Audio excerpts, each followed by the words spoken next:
साधारण निर्वाचन में महिला भोट हातेबा बीजेडी रणनीति करुवा बेले दलर जड़े नेत्री सीधासलख बीजेडी राज्यसभा सांसद मानस मंगराज को टार्गेट करी सोशल मीडिया रे असंतोष बखाणी।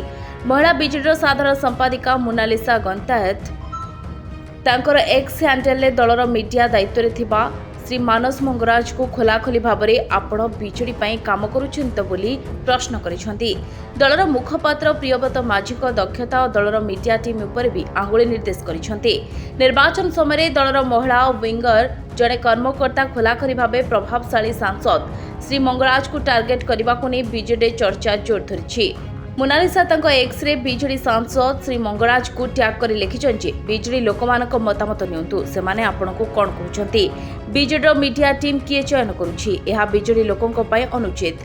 बीजेडी एबे जागृत हेलानी। आपण अन्य मानकु गुरुत्व देउ नाहांती। आपण गोटिए पदर अछंती किंतु काहास आलोचना करू नाहांती।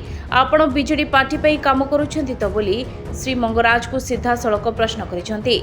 सेहीपरि अन्य एक ट्वीट रे बीजेडी मुखपात्र प्रियव्रत माझी को समालोचना करी कोन ताकर भूमिका बोली प्रश्न करिसेंती। आपण बीजेडी मुखपात्र हेबा बळी व्यक्ति नुहंती। आपण को ट्रोल करा जाउछि। लोकंक मतामत अछि पदवी रखिले कोन हेबो। लोकंक सह कथा हुंतु। तुमर कथा शुणा जाउनी बोली कही श्री माझी को भी ताच्छल्य करिसेंती।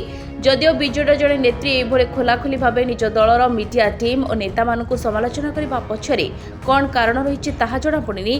तेबे बीजेडी रे जे सब किछि ठीक नाही ताहा एबे पदाक आसिछि। Bureau report Dinalipi live. Dinalipi live को एबे ही लाइक शेयर सब्सक्राइब करंतु।